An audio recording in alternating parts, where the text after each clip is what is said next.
afternoon, everybody, and welcome to the Thursday, the 4th of May afternoon session for the National Thrombosis Week conference run by Thrombosis UK.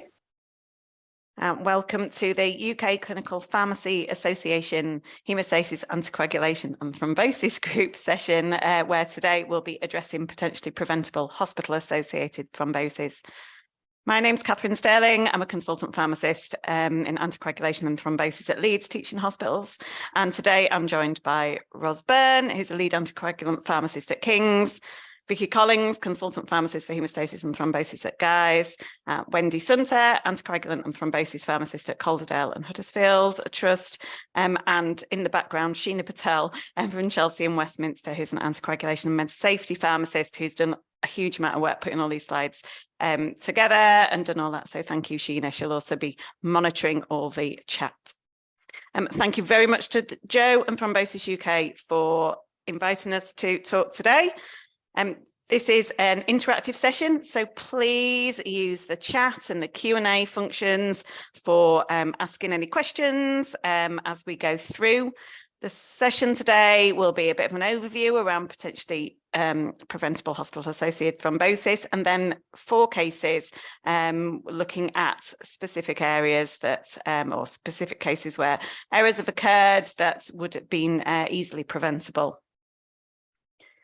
Hopefully you've all been looking at the National Thrombosis Week information, the exhibition hall, where you can see stands from UKCPA, amongst others, plus a lot of the companies around lemon-liquid heparin and anticoagulants.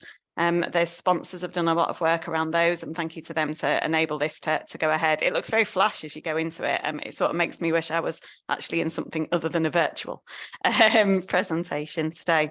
There's also a poster hall. This is the first time we've done this at Thrombosis UK, and there is a poster looking at the ward pharmacy teams on improving risk assessment rates for VTE. So go and have a look at that as well. So without further ado, I will get on with the introduction. And now my slides won't move after they did in the other bit.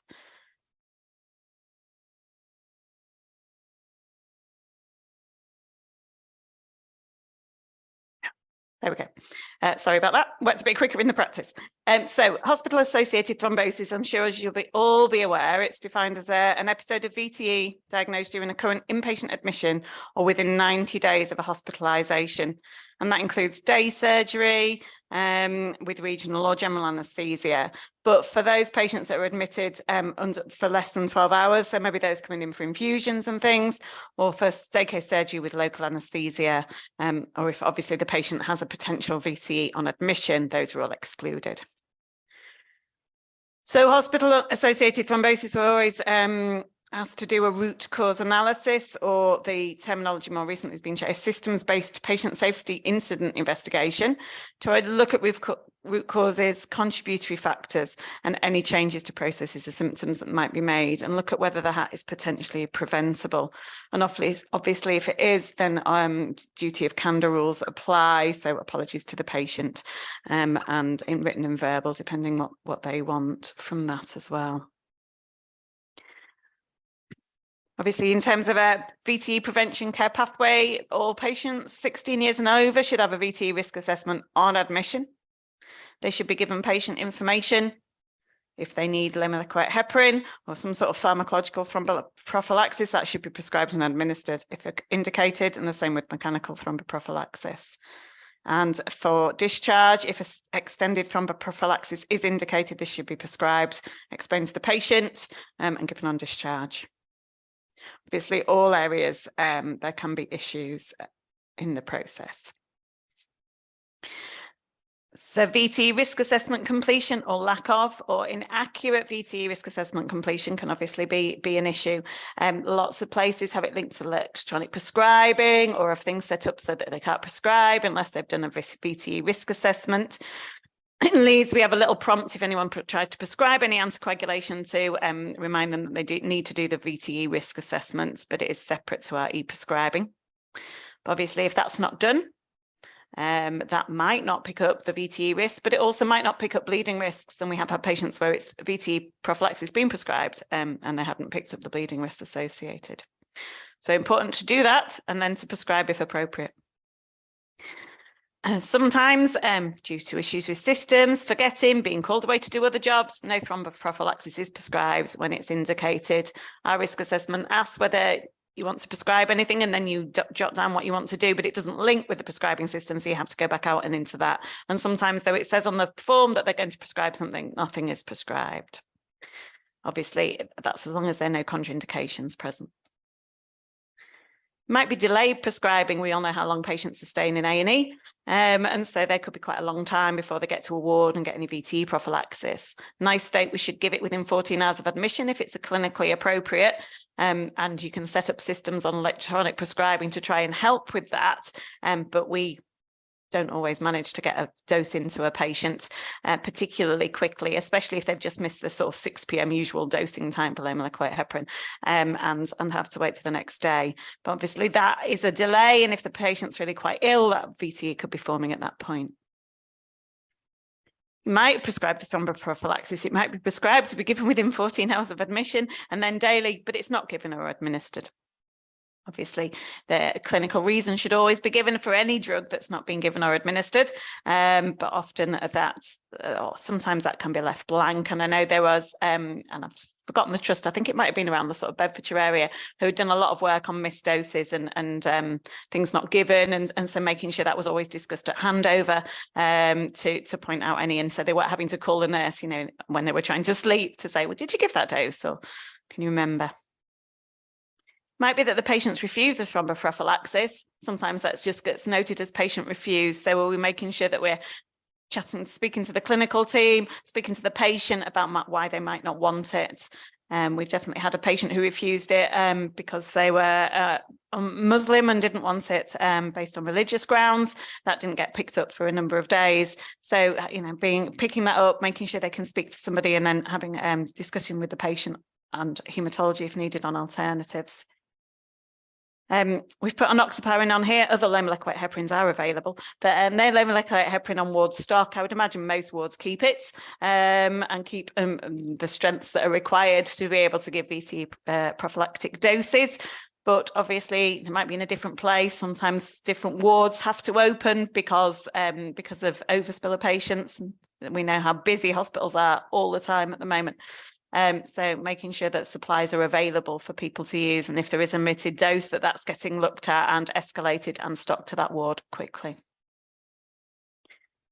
Other issues around patients not prescribed extended prophylaxis when indicated, such as after hip fracture surgery or lower limb immobilization, or any sort of major abdominal surgery for cancer, and not getting their prophylaxis, not getting that extension of prophylaxis as well. So if it's in the guidelines, should be following that. And VTE patient information not offered.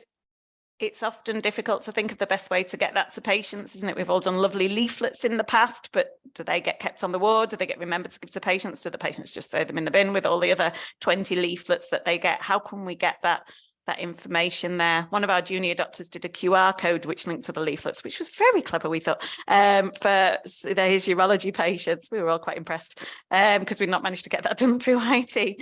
But, thinking of different ways of getting that information to the patient and being able for them to think about it and think about, if they do develop any symptoms, what to do and why they're getting their prophylaxis.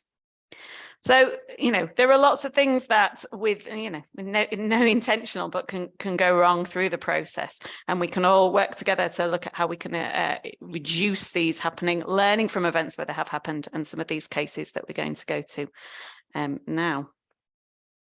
So the first case one, is around a patient with a fractured neck of femur, and Vicky, I think, is going to present on this one. Thank you very much, Vicky. Thank you, Katherine. Hopefully you can all hear me well. I had a problem with my mic just before, thank you. So my case is a 91-year-old lady who was admitted with a right fractured neck of femur following a fall, and this was in late June. She had hip screw surgery the very next day. a slightly, not very interesting medical history, but kind of cardiovascular disease and some risk factors there. She was of normal body weight with reasonably good renal function for her age. She was risk assessed for thromboprophylaxis as per the protocol. So anyone obviously admitted for a hip fracture and associated surgery would be considered high risk for a VTE, and therefore it would be mandated during their hospital stay and for an extended prophylaxis period of 28 days. Unfortunately, there was a delay in prescribing post-operatively for 5 days. And obviously, as Katherine said, the best practice would be that any reasons for delay or intentional omission should be documented in the notes. There was nothing documented and no obvious contraindications to her having thromboprophylaxis. Seems like it was just a slip or where it wasn't prescribed. Ordinarily, you would expect the thromboprophylaxis to be prescribed within sort of 6 to 12 hours following the surgery. So she was then discharged with the extended prophylaxis to complete 28 days. And yeah, thank you, Katherine, whoever just flipped me on.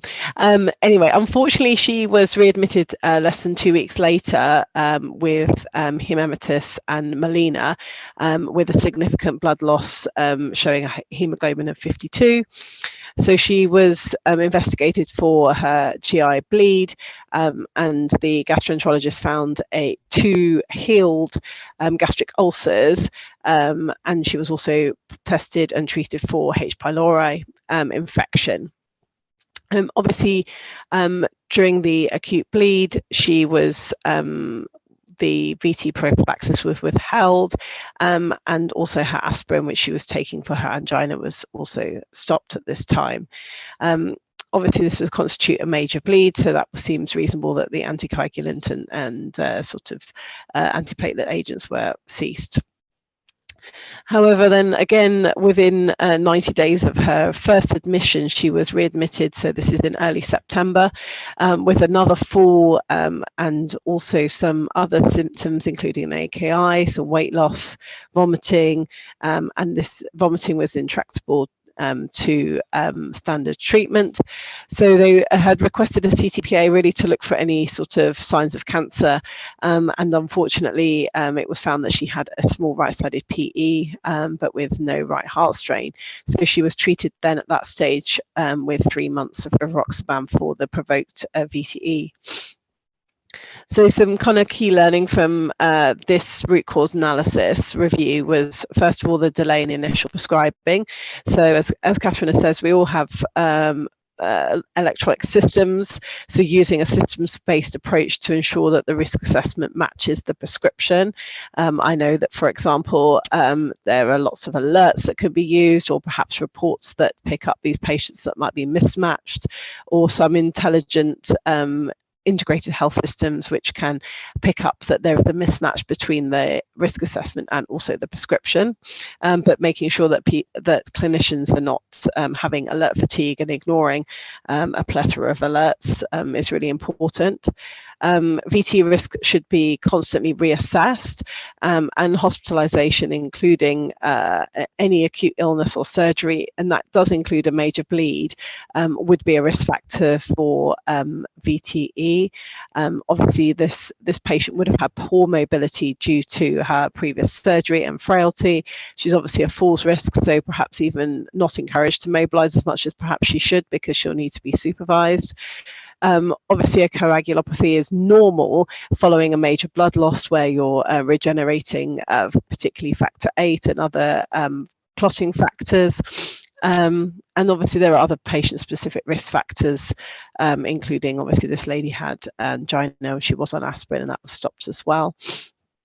Obviously that other patients may have weight may be an implicating factor, other infections, chronic other chronic diseases, including previous VTE. And I suppose the final thing to say is there is no consensus about when it's safe to restart anticoagulation following a major GI bleed, but obviously that risk needs to be reassessed and an individual risk benefit reviewed. So it seems like in this case, that patient obviously had the ulcers were healed, she was treated for H. pylori, she was transfused. If she was well enough, then perhaps they should have considered restarting her deltaparin for the inpatient stay, or even completing the course for the extended prophylaxis. Thank you. Thanks very much, Vicky, for that. There's no questions just at the moment, so I think we'll move on to the next case, and then we can take any questions and things at the end of those. But thank you very much for that overview. I think probably we can all relate to that when something's happened, gone wrong, unexpected, and then it's lots of different teams involved who don't always put all the bits together of the jigsaw, if you like. So thinking about why would a gastroenterologist be aware of the normal prophylaxis after a hip fracture surgery? So it's how we can link all that together, isn't it, to help teams make clinical decisions. So thank you very much. And now we'll move on to Wendy, whose case looks at a patient that needed a procedure and was on anticoagulation. So thank you, Wendy. All right, thanks, Catherine. Our patient is a 74-year-old man. He was actually admitted into hospital because he'd had a couple of falls. It was found out that he had a urinary tract infection, so it's quite a common admission. We can see here that he's got quite a high CHA2DS2-VASc score, so he's made up for diabetes, he's got high blood pressure, it's his age as well, and he's also got vascular problems, vascular disease. Part of his medicines is taking apixaban, and that's for stroke prevention because he also has AF. And there's quite a lot of things there that suggest that he has got a high thrombotic risk as well as being in hospital. So I could have the next slide, please. Okay, so when he was admitted, there was a VTE risk assessment completed, and in our organisation, we're quite good at completing this on admission. We've got an electronic system, we can monitor it, we're hitting the 95% target, etc. But it wasn't reassessed during his stay until 9 days later. So he was given antibiotics for his UTI, but he also had cellulitis as well. So he got antibiotics for that.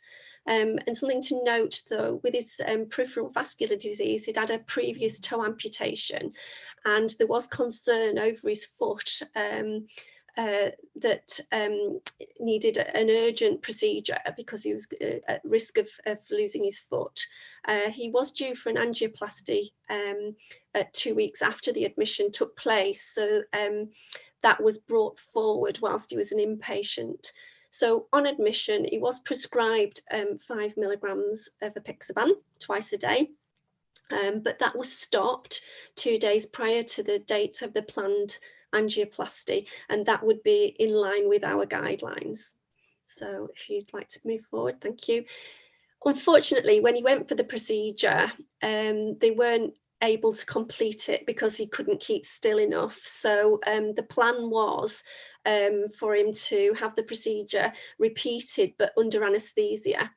So the junior doctor tried to arrange that for 3 days' time. But unfortunately, he didn't book it correctly.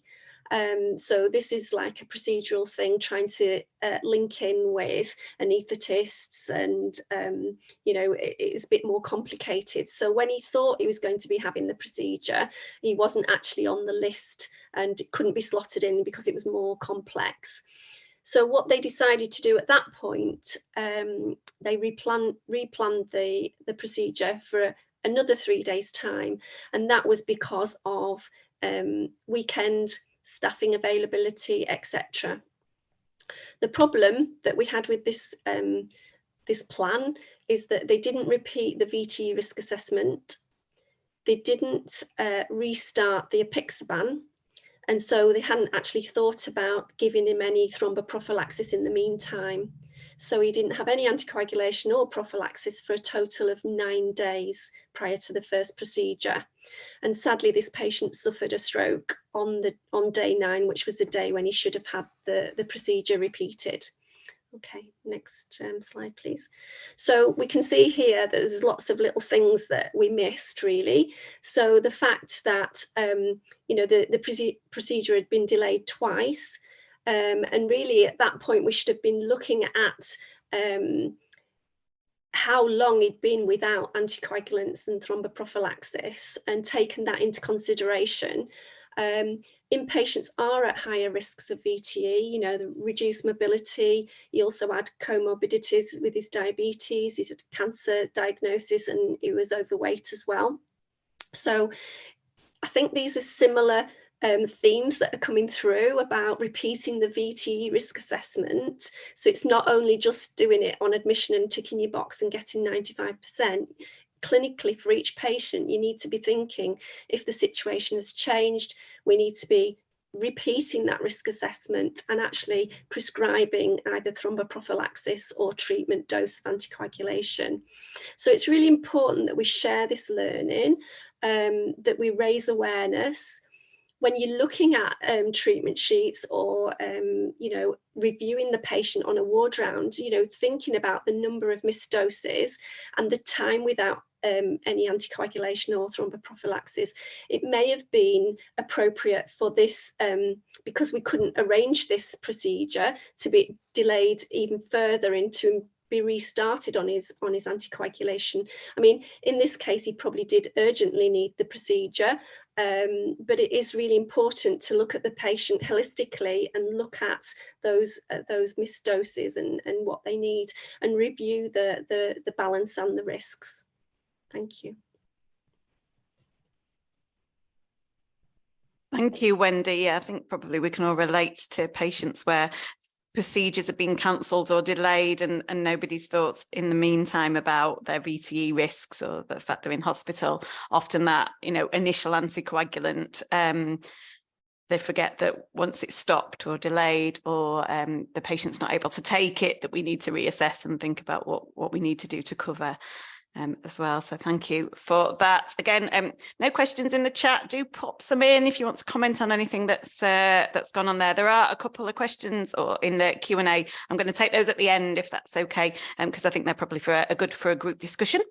So we'll move on to cases 3 and 4. So thank you to Wendy and Vicky, and we'll move on to Ros, who's going to look at issues around weight and renal function in terms of VTE prevention and prophylactic dosing. Hi, thanks, Katherine.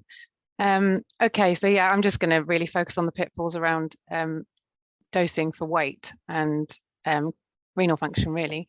So the first case is a 71-year-old man. He's overweight at 118 kilos with an EGFR of 59, creatinine clearance 94, admitted for a total knee replacement. And yeah, you can just see his past medical history there and his medicines. Next slide, please.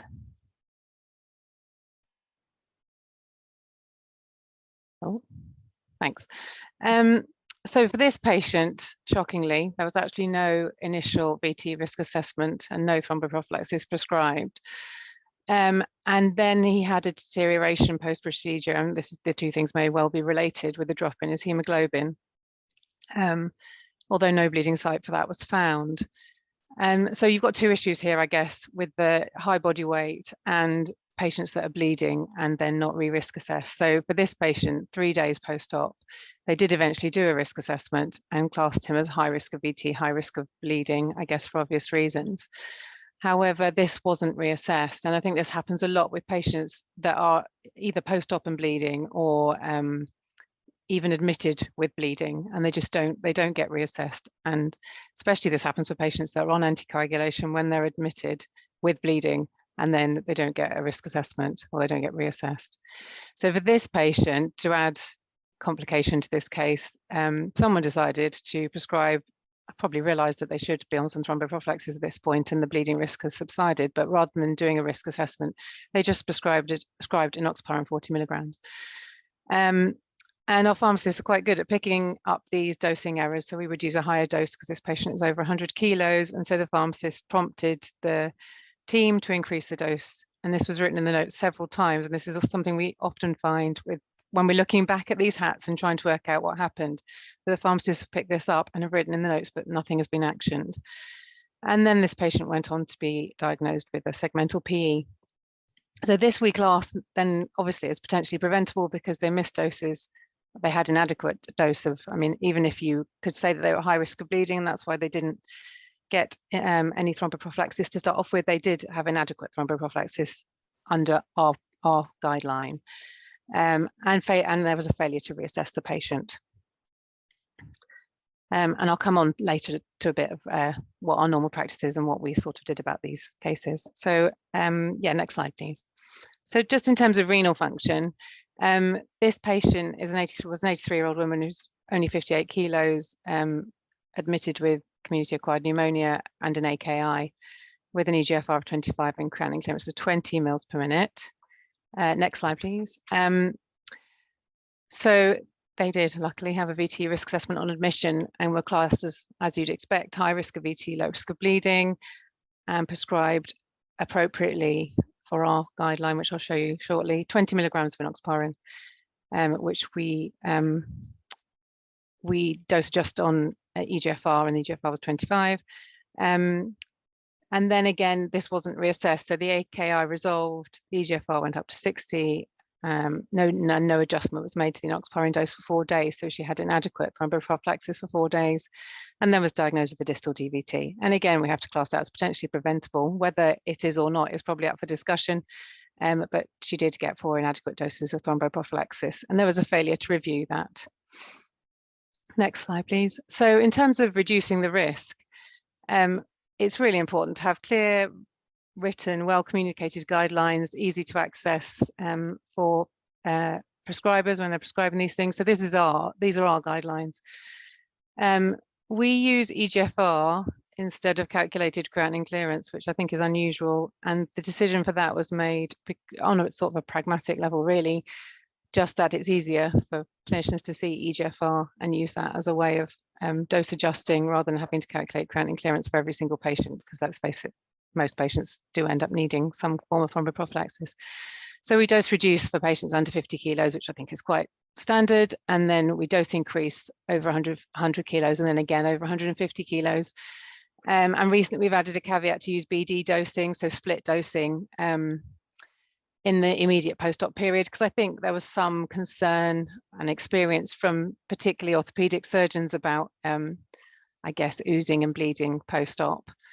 And then for renal impairment, we're using eGFR obviously, so 15 to 30, this is for 15 to 30 mils per minute. And for patients in that wide range, because really we don't know what to do for patients that are overweight and have renal impairment. That's quite a difficult call to make. And it's a more or less an individualized decision, but for patients of a more or less normal body weight, we would standardly just use the lower dose of enoxaparin. And then we make a decision about the others by being contacted. The other problem is weight documentation. So not all patients have a weight when they're admitted, and we're trying to prescribe this within 14 hours. So we use estimated weight, and then we don't adjust the doses when the patient is actually weighed. We do have electronic prescriptions to help us, and we can use order sets for different weight groups or renal function groups. We are trying to communicate to the pharmacists that they need to communicate verbally with the teams to amend the prescriptions rather than writing in the notes and having their notes ignored. And then wondering if it was a role really for independent prescribing pharmacists after discussion with the team to change these prescriptions when they just need minor dose adjustments for weight and for renal function. And I know there's a few schools of thought on that as to whether we should do that or not. And obviously that the thromboprophylaxis needs to be regularly reviewed.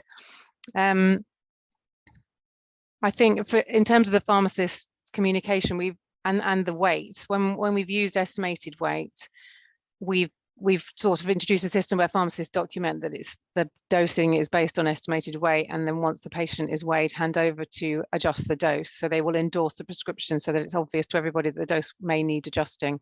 So it's quite difficult if someone's around 100 kilos to work out which dose they may need until they're actually properly weighed, and that can take longer than the 14 hours. So that's how we've tried to get over that, but we will still see these hats coming through, unfortunately. Thank you. Thanks very much, Ros. Just somebody in the chat just mentioning they also use EGFR as it's more practical. I think, so we use creatinine clearance in Leeds and we put off EGFR because obviously you've got certain patients at the extremes of body weights where you can over or underdo it. So potentially over or under dosing. Maybe that's a research project for the future around appropriate dosing of that. But yeah, interesting point, because obviously it is on the reports that you get from the lab. So easier to do than a creatinine clearance, I think, on those.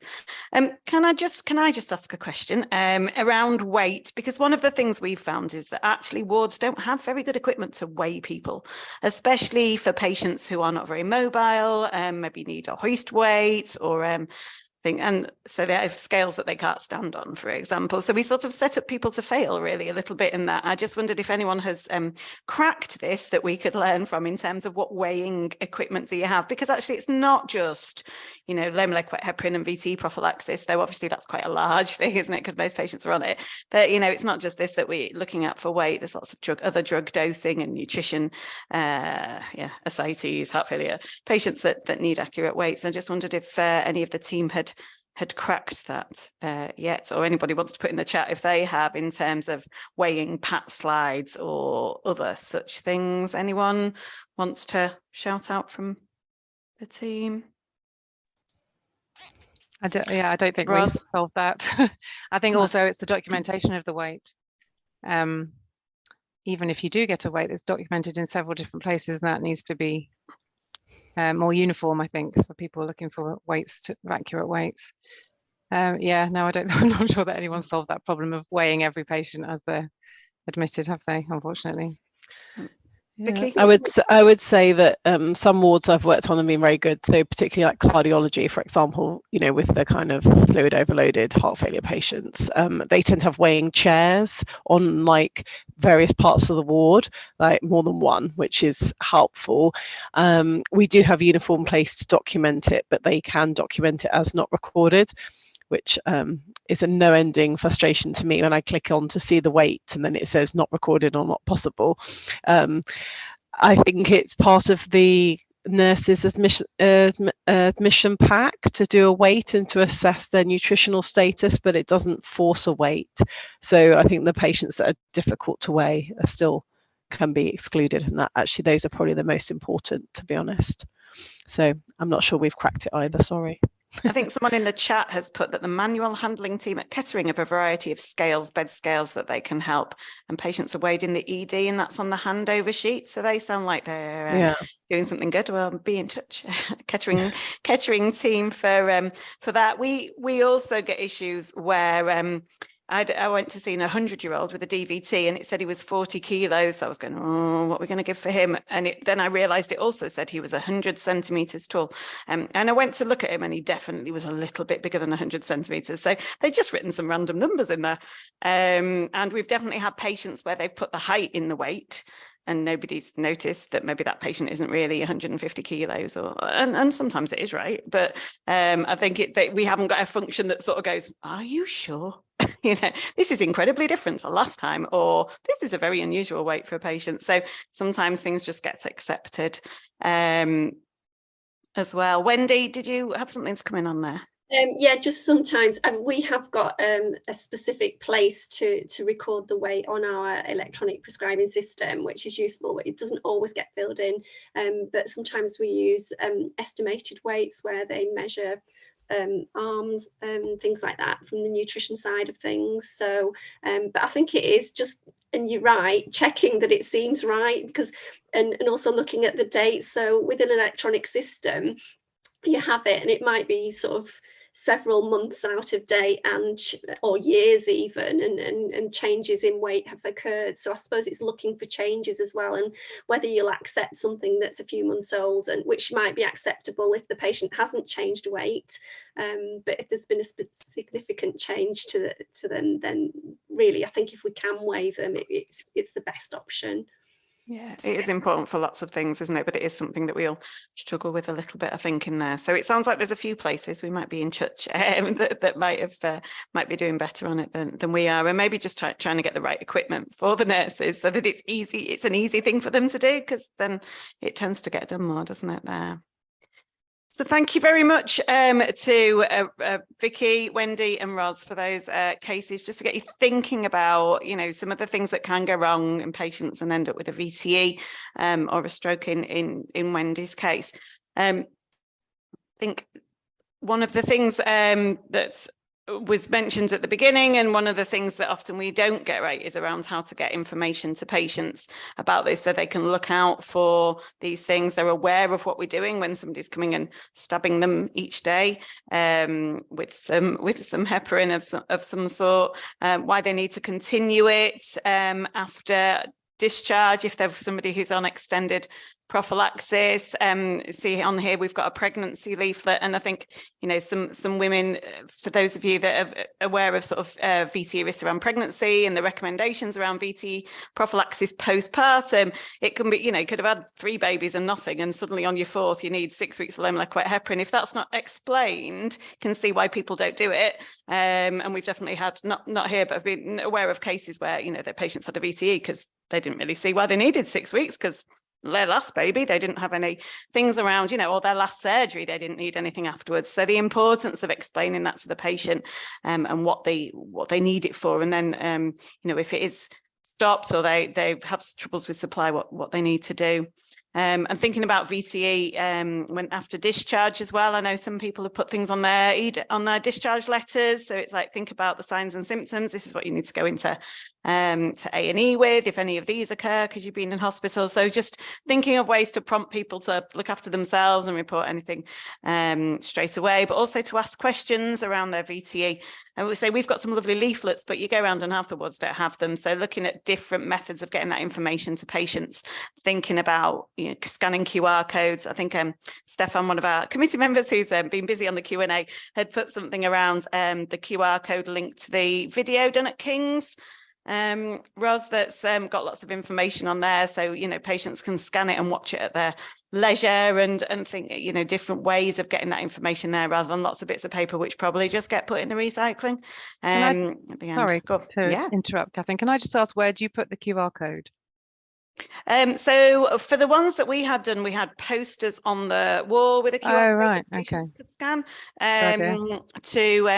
so that the junior doctor had done a project and they weren't doing very well at VTE risk assessment in their area that they were working in. And so, they put very poorly on giving information to patients. So they put posters up that linked to a QR code, and it linked to all our leaflets. So we've got a little bit of work on making it sort of linked to the right leaflet, because it was a urology ward and there was a pregnancy leaflet on there, and there was also cancer leaflets, which you maybe don't, they want to get the patient worried. So there's a bit of work, but that's how they've done it on there, which thought was a good idea. They also, so Stefan said they have it on their leaflet as well.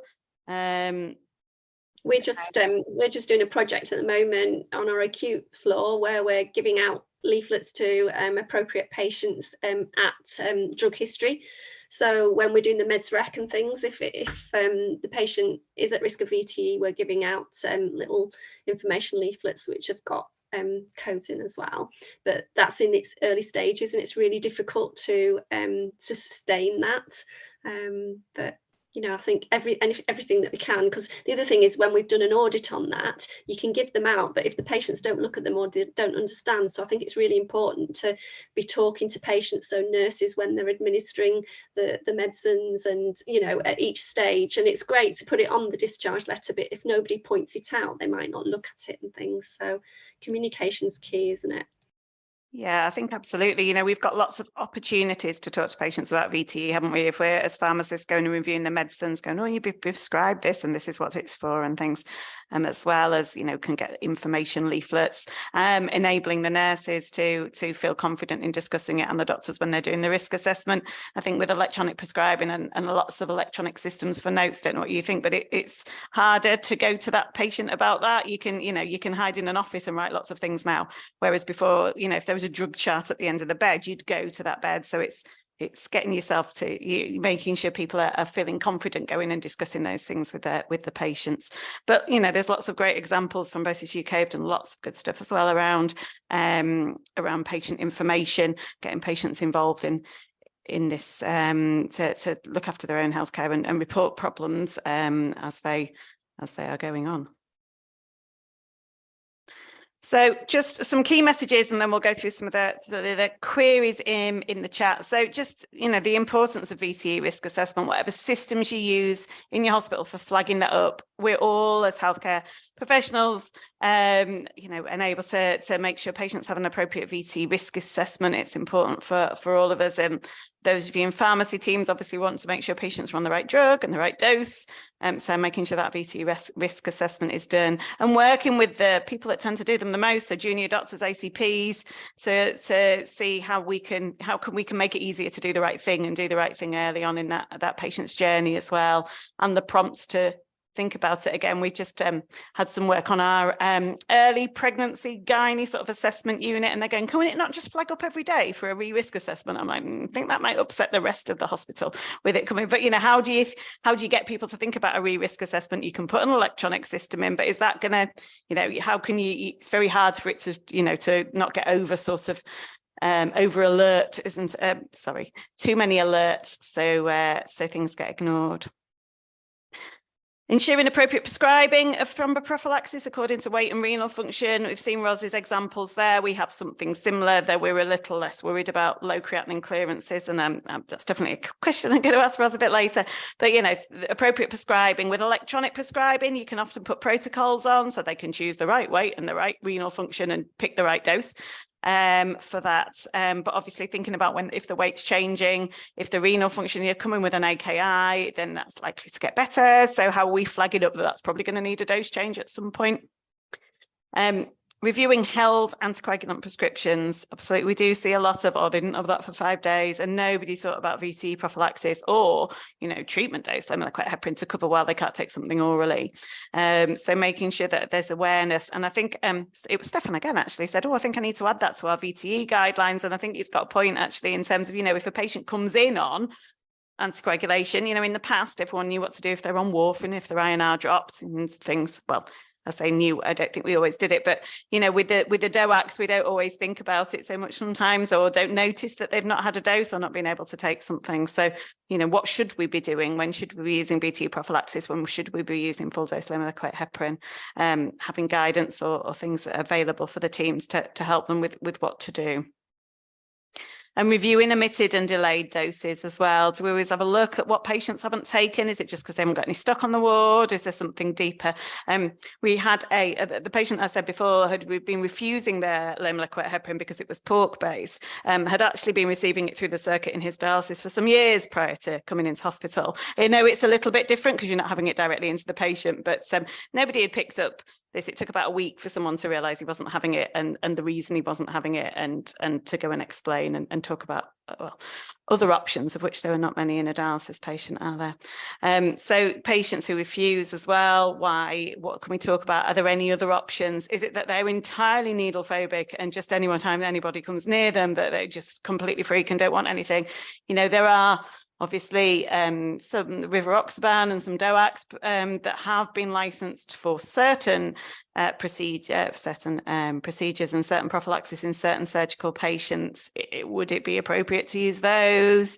Ask those questions on the UKCPA chat, see if anybody else is using them in different things. Speak to haematology, discuss with the patient around what we can do to reduce the risk of a blood clot, and document the plan with a regular review. So if you think the weight's changing, or it's on the cusp, as Ros was saying, or the renal function's changing, or they've had a bleed, or they've had a delayed procedure and their anticoagulation is being withheld, how can we flag it up to make sure the teams are following up that?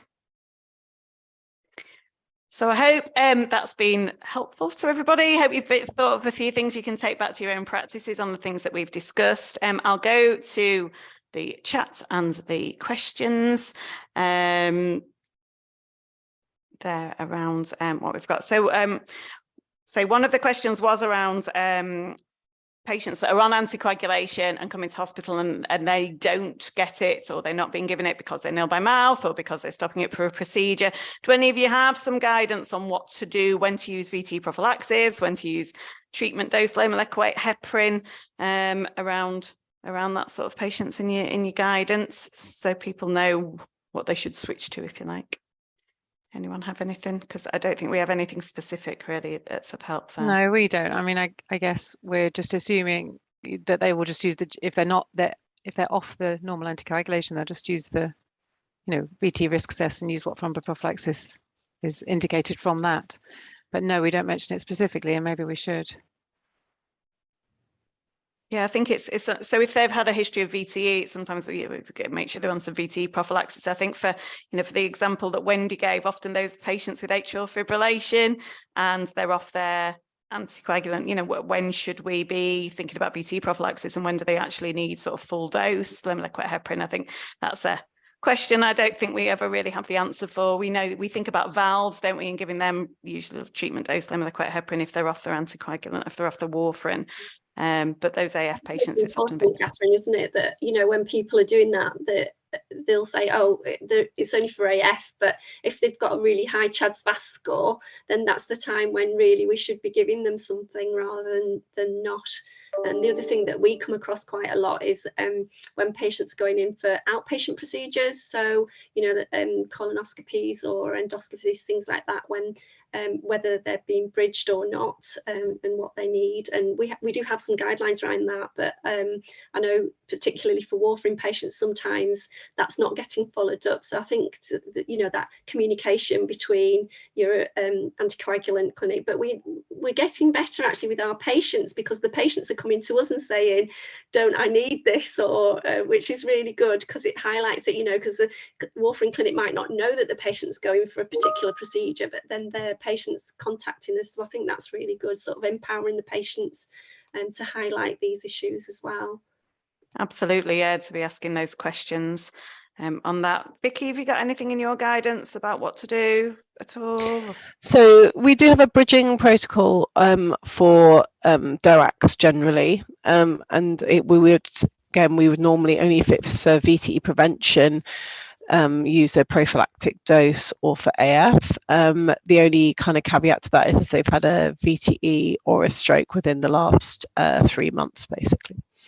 And then they'd say, consult advice. But we have a separate protocol for APS because we have such a high number of APS patients here, so triple positive, and some that are on DOACs as well. So those patients will get a bridging plan by us. If you know is that for surgery, or if you know they're an inpatient? Yeah, exactly. And if they're an inpatient, well, they normally let us know, because they email us and let us know that they come in and they'll get an inpatient review. Yeah. Okay, thank you. Those have just got a couple more questions. So quite a tricky one. A 25 kilo patient, they've not put whether it's a child or an adult. That's tiny as an adult. Maybe we go with 30 something kilos, but with very poor renal function. So creatinine clearance 5 mils a minute. What would you use for VTE prophylaxis? I suppose let's make it a little bit broader. I know that Ros said that less than EGFR of 15. What do you use? Because we would use enoxaparin, because we've done it for years in that population. And though the SPCs changed a few years ago, we made a decision to continue using enoxaparin because we sort of knew where we were with it. This is prophylactically. I think we will move to that too. When we were in the process of sort of moving to that. So use unfractionated heparin at the moment. We do at the moment, but in the very near future, we won't. Okay. So the 25 kilo patient with a very, very low creatinine clearance, 5 mils a minute. Anyone want to comment, Vicky? Yeah, we use deltapirin dose adjusted. I mean, I'm assuming with that creatinine clearance that they'll be dialyzing. I hope. So we would use deltapirin, and we would do anti-10A monitoring if they were particularly worried about bleeding. Probably at that weight would be reasonable to check, I would say. And then obviously historically we did also used to use unfractionated heparin, which obviously remains an option if they were worried, particularly for bleeding.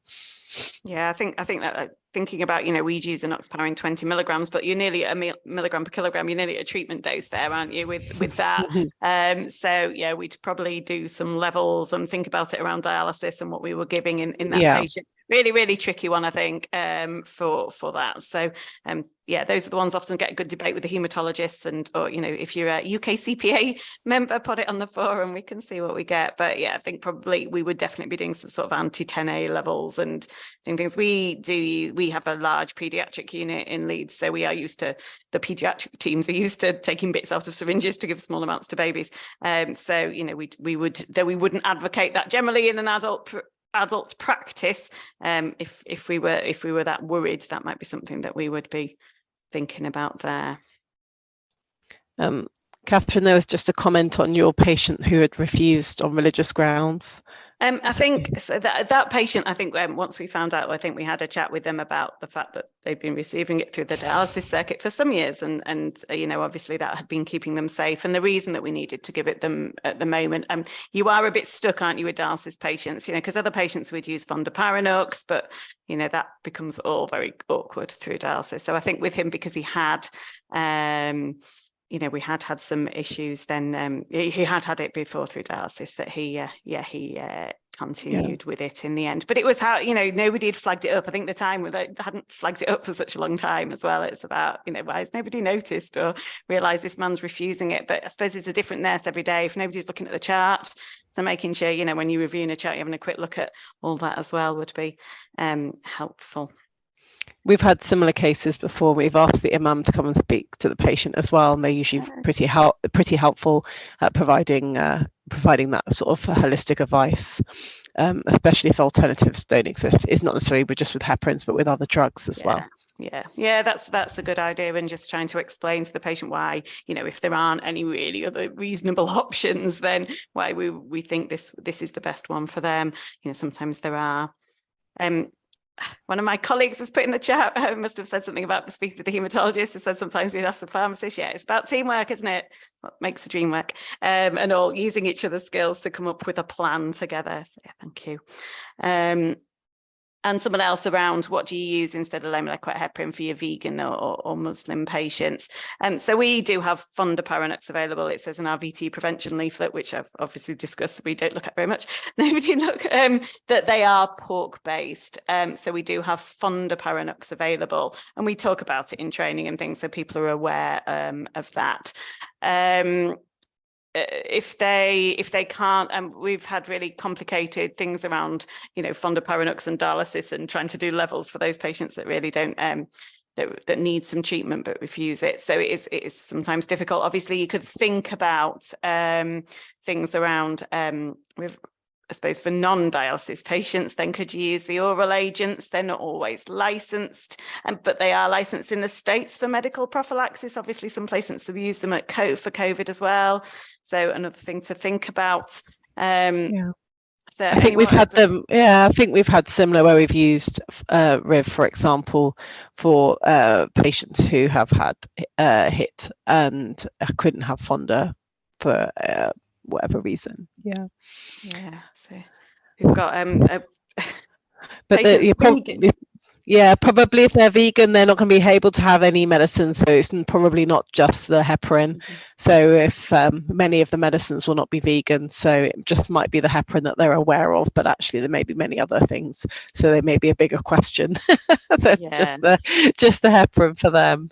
Yeah, I think it's sometimes just having a chat going, this is the best option, especially, as the case that Andriana's pointed out around needs to go to surgery quickly. And obviously, if you've got, fondaparinux hangs around a long time, so that might not be an appropriate option. So I think then it's discussing with the patient, isn't it? And helping them make the informed decision around what they want to do and why we think this is the best drug for them, even if though it goes a little against their beliefs, whichever they may be.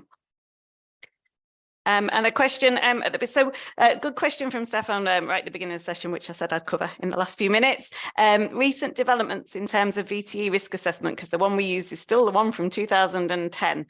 I think there's been lots of debates on this, but yeah, it's the one we use as well, though we have added a few little bits in it. So links to the pregnancy one that the RCOG use, which is much more comprehensive.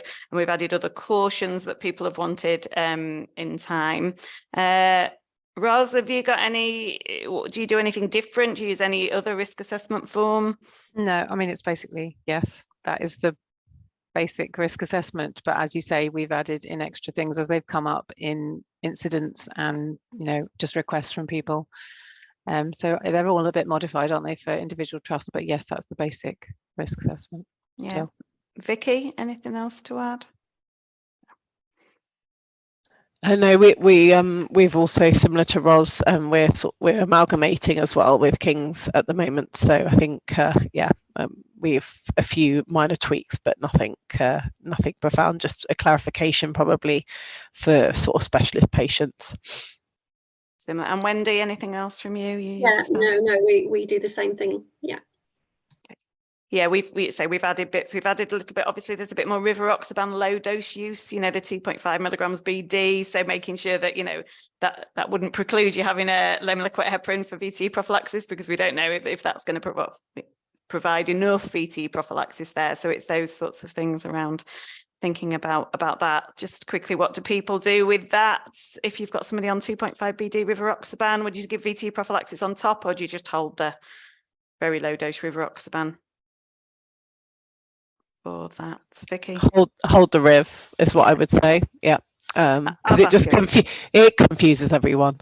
Yes, we're just updating our risk assessment to say, you know, rivaroxaban over a dose of this amount and things is enough. So yeah, brilliant. Well, thank you so much, everybody, for joining us today. We had over 100 people listening in. So big thanks to Wendy, Vicky and Ros, who've done the cases and answered all the questions today. To Sheena, who I said at the beginning has done all the work, putting all the slides together and making them all look a lot lovelier. As somebody went, they're not your slides. I'm like, no, they're not, they're Sheena's. So brilliant.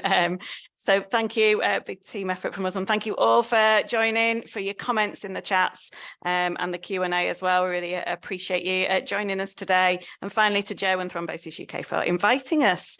So don't forget to go and have a look at the exhibition hall and the posters and have a lovely afternoon. Thank you very much, everybody. Bye-bye.